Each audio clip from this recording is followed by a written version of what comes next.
Oke, Assalamualaikum warahmatullahi wabarakatuh. Perkenalkan, nama saya Ibnu Dandi, NIM 19011110069.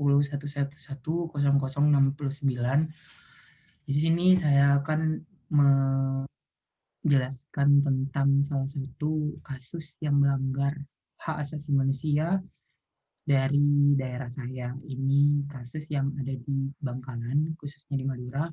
Ini ada kasus 5 pria Madura divonis hukuman mati, terbukti bunuh dan perkosa remaja lalu buang mayatnya di bibir goa. Saya akan bacakan beritanya. Di sini, Majelis Hakim Pengadilan Negeri Bangkalan menjatuhkan vonis mati terhadap Sohib 46, warga desa Kuanyar Barat, Kecamatan Kuanyar, Kabupaten Bangkalan. Vonis mati diberikan kepadanya setelah Sohib terbukti melakukan pembunuhan dan pemerkosaan. Kasus pembunuhan dan pemerkosaan dilakukan Sohib bersama 4 temannya, yakni Mohjepar, Muhammad dan Mohajir dan Mohayat. Kelimanya sama-sama mendapat vonis mati setelah melakukan pembunuhan dan pemerkosaan pada Mei 2017. Kala itu kelimanya membunuh sepasang remaja bernama Ahmad dan Ani Fauzia Laili yang berusia 20 dan 17 tahun di Pantai Rongkang, Kecamatan Kuanyar. Kejadian itu berawal ketika Ahmad dan Ani Fauzia Laili berada di Pantai Rongkang dan terdakwa Jepar yang diketahui sebagai residivis kasus penjamretan lantas memanggil 4 rekannya untuk melancarkan aksi jahat. Mereka terlebih dahulu menghabisi nyawa Ahmad dengan cara menusukkan sebilah pisau yang mengenai bagian ulu hati korban. Selanjutnya mereka memperkosa Auni Fauzia Laili secara bergiliran sebelum dibunuh. Gadis itu lantas dibunuh dengan cara leher dicekik oleh buronan Sohib. Mayat sepasang kekasih itu kemudian diikat menjadi satu dengan tampar dan dibuang di bibir goa. Perhiasan korban dan motor dibawa kabur para pelaku. 3 bulan berselang pada Sabtu, mayat keduanya ditemukan oleh pencari rumput. Sepasang mayat yang telah berwujud kerangka itu ditemukan dalam posisi tangan dan kaki terikat jadi satu. Terungkapnya para pelaku itu bermula ketika Satreskrim Polres Bangkalan yang kala itu dipimpin AKP Anton Widodo mengetahui Jepar mengendarai Honda Beat M3435GA milik korban. Penangkapan Jepar lantas menyerap 2 pelaku lainnya, Muhammad dan Mohajir. Berlanjut penangkapan Haya dan berakhir pada penangkapan Sohib setelah sempat kabur. Nah, tadi sudah saya jelaskan mengenai lebih rincinya tentang kasus yang sudah dilakukan oleh kelima pelaku pemerkosaan dan pembunuhan sepasang kekasih tersebut. Dan di sini juga saya akan menjelaskan pendapat saya di dalam perspektif hukum hak asasi manusia itu sendiri mengenai pembunuhan dan pelecehan seksual bahkan pemerkosaan ini. Dari saya berpendapat bahwa hak asasi manusia yang dilanggar oleh kelimanya. Saya akan menjelaskan tentang pengertian dari hak asasi manusia itu sendiri. Hak asasi manusia adalah hak-hak yang melekat pada manusia dan berfungsi sebagai jaminan moral dan menunjang klaim atas penikmatan sebuah kehidupan yang layak pada taraf yang paling minimum. Dan jika menurut pasal 1 ayat 1 Undang-Undang Hak Asasi Manusia, dinyatakan bahwa seperangkat hak yang melekat pada hakikat dan keberadaan manusia sebagai makhluk Tuhan yang Maha Esa dan merupakan anugerahnya yang wajib dihormati, dijunjung tinggi, dan dilindungi oleh negara, hukum, pemerintah, dan setiap orang demi kehormatan serta perlindungan harkat dan martabat manusia.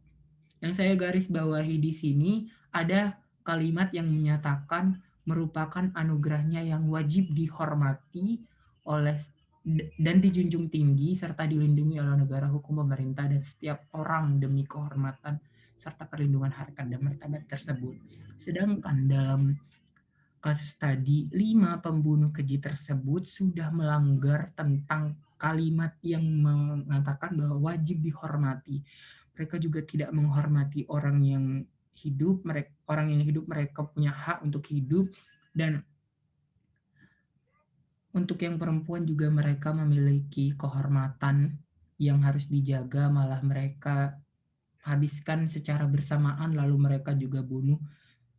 Dan menurut saya itu adalah hal yang sangat melenceng dari apa yang sudah diundangkan dalam Undang-Undang Hukum Hak Asasi Manusia itu sendiri. Dan pada pasal 1 angka 6 Undang-Undang Hak Asasi Manusia juga dijelaskan mengenai pelanggaran HAM.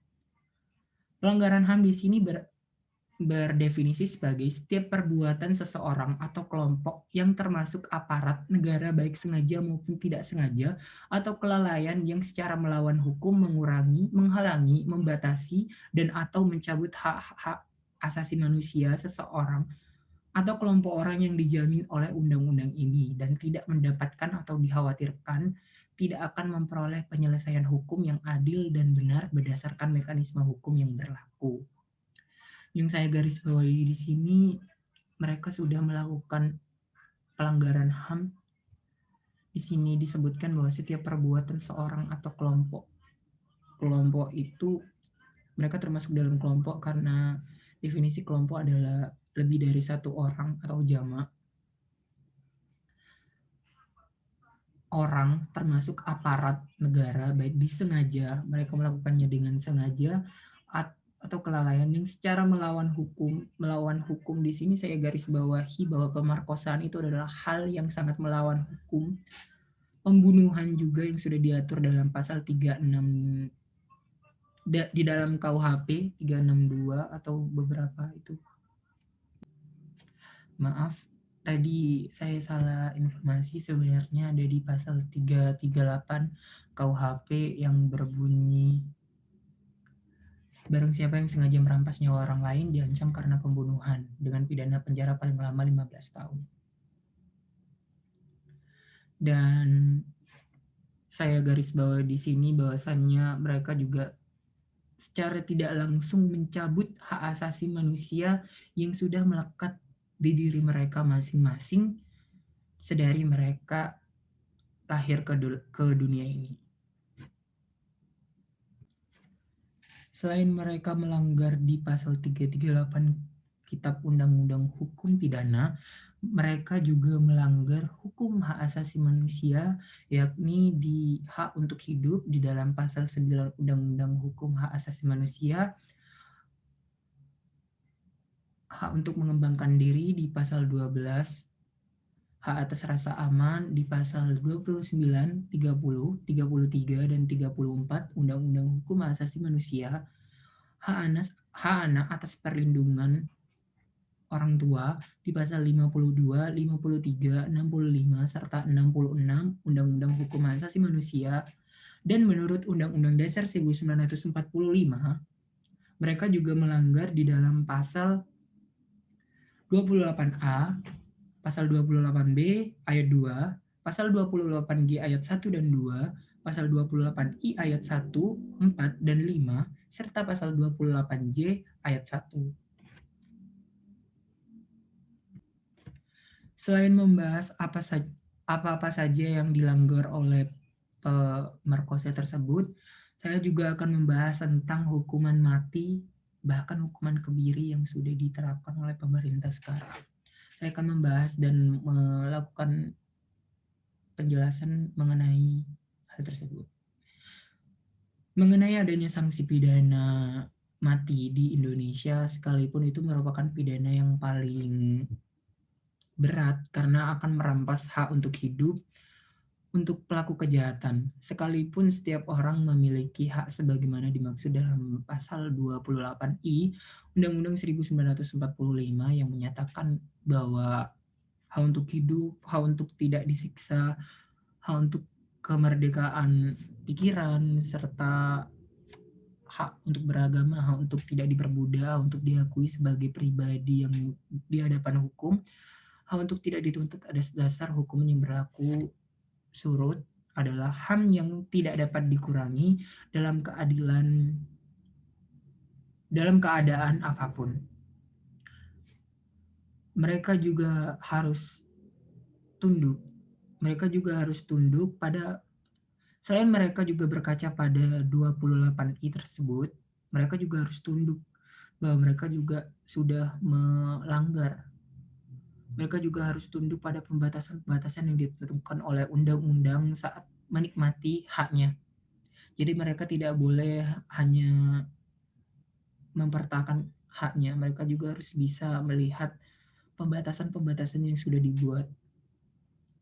Kalau kita mengacu pada pasal 28J Undang-Undang 1945, di mana negara diberikan hak untuk memberikan pembatasan-pembatasan dengan undang-undang terhadap hak asasi manusia, termasuk hak untuk hidup, maka hukuman mati adalah konstitusional karena tidak bertentangan dengan Undang-Undang Dasar 1945. Sedangkan kemudian pembahasan tentang wacana yang dikenakan hukuman kebiri bagi para pelaku pemerkosaan dan pembunuhan yang terjadi di Madura akan dikenakan pemerintah mengaku hukum baru tentang kebiri sudah dilandaskan dan mempertimbangkan HAM. Sanksi itu juga tidak diterapkan kepada seluruh kejahatan kekerasan seksual. Namun ada pertimbangan-pertimbangan yang akan diputuskan oleh pengadilan sesuai dengan ketentuan-ketentuan yang berlaku, yakni Peraturan Pemerintah Pengganti Undang-Undang Nomor 1 Tahun 2016 tentang perubahan kedua nomor 23 Tahun 2002 mengenai perlindungan anak. Dalam peraturan perundang-undangan yang baru ditandatangani ini, pelaku tindak kejahatan seksual terhadap anak dapat diancam dengan hukuman mati, penjara seumur hidup, atau paling singkat hukuman penjara 10 tahun, hingga paling lama 20 tahun. Selain itu juga diberlakukan pengumuman identitas pelaku sementara kebiri dengan menggunakan zat kimia dengan pemasangan alat deteksi elektronik juga dapat menjadi pertimbangan hakim untuk memberikan hukuman tambahan. Diharapkan untuk hukuman yang seberat-beratnya mampu membuat pelaku semakin jerat. Jadi menurut saya bahwa pelaksanaan hukuman mati di Indonesia itu seharusnya bisa dilakukan secara terang-terangan bagi seseorang yang sudah menghabiskan hak seseorang untuk bisa hidup, hak seseorang untuk bisa aman, dengan melakukan pembunuhan tanpa adanya sebab. Mereka melakukan pembunuhan karena mereka melakukan pembunuhan menghilangkan nyawa seseorang yang tidak bisa dibalas dengan nyawa lain. Sehingga hukuman yang paling efektif menurut saya adalah hukuman mati. Karena seseorang bisa melakukan menghilangkan nyawa, dan seseorang juga harus bisa bertanggung jawab akan perlakuan tersebut. Dan juga jika seseorang tersebut berdalih bahwasannya saya masih punya perlindungan di pasal 28J, bahwasannya kita harus bisa melihat ke depan dan membuka sebelah mata kita bahwasannya kita hidup di Indonesia, di mana kita juga diatur dalam pembatasan setiap gerak-gerik kita di dalam melakukan hak kita. Jadi kita juga tidak bisa semena-mena dalam mempertahankan haknya kita. Jika kita membunuh seseorang, itu adalah hal yang sudah melenceng dari peraturan yang sudah ditentukan oleh undang-undang. Jadi itu saja hal yang bisa saya sampaikan. Jika ada pertanyaan lebih lanjut mengenai hal ini, bisa ditanyakan di komen. Terima kasih waktunya untuk semua. Semoga bisa menyerap ilmu yang saya berikan. Kurang lebihnya mohon maaf. Assalamualaikum warahmatullahi wabarakatuh. Salam sejahtera.